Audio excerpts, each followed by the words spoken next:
जय जगन्नाथ सांग माने राधे राधे। आज चलतु सोयाबीन को लेकिन गोटे नुआ रेसिपी बनैबा। सोयाबीन ए रेसिपी जदि आपण माने थरे ट्राए करिवे ताले छुआ माने घरे निहाती पसंद करिवे। तो वीडियो को स्किप न करके लास्ट पर्यंत देखंतु। जदि आपण मानक वीडियो भल लागे ताले लाइक शेयर सब्सक्राइब करबा को भूलिबेनी। तो चलतु देरी न करके वीडियो स्टार्ट करिबा।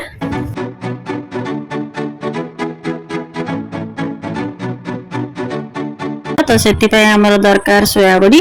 तो प्रथम गरम पानी रे सोयाबड़ी को किसी समय फुटिया छाड़दबा। तापर आमर गोटे कैप्सिकम को आम छोट छोट पीस करके काटी नबा। मीडियम साइज रो काटिबे, बेसी छोट करिवेनी।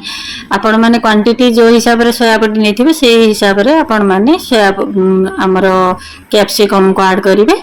तापरे 2 ରୁ 3टा पियाज, जेमति कि मुनेछि 3टा पियाज। तो आपण माने जति कि क्वांटिटी नबा कथा सेति कि पियाज को सेमति काटी के 4 खंड लाखे करिके ताकू तार पाखुडा सब को खोली दबा। तापरे किछि कंचा लंका जति कि स्वाद आपणकर जति कि राग आपण माने खाइबे से अनुसार लंका को मध्य काटी नबा। तो एठी मु सब जिंस को काटी नेछि। एपटे हमर सोयाबड़ी फुटी जाइथिला तो ताकू काढ़ी के मु ठंडा पानी रे पके देछि। तो याको हमें 5 ରୁ 10 मिनिट जदि ठंडा पानी रे पके दबा तापरे ताकू चिपुड़ी की 2-3 थर धोई नेबे। कारण सोयाबड़ी रो फेण रहिले सेटा देह पई क्षतिकारक होइथाय। तापरे एबे सोयाबड़ी रे हमें दबा किछि कॉर्नफ्लोर। तापरे दबा स्वाद अनुसार हळदी गुंड आ आवश्यक अनुसार किछि दबा काश्मीरी चिल्ली पाउडर कलर पई देकी ताको भल भाबरे गोळे नबा। तापरे सेथिरे दबा स्वाद अनुसार लूण देकी गोळे की हमर 5 ରୁ 10 मिनिट पई ताको रखि दबा। रखि देला परे से किछि एम्टी हे जिवो।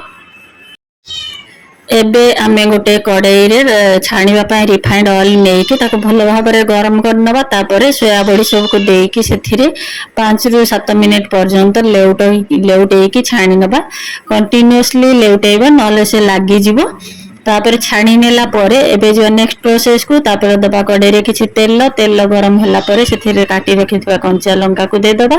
तापर सेथिरे पियाज और कैप्सिकम को देकी आ अल्प लूण दबा। आमे सोयाबड़ी रे लूण देथिले तो सेति पे अल्प टिके लूण देकी ताको किछि समय भाजी नबा।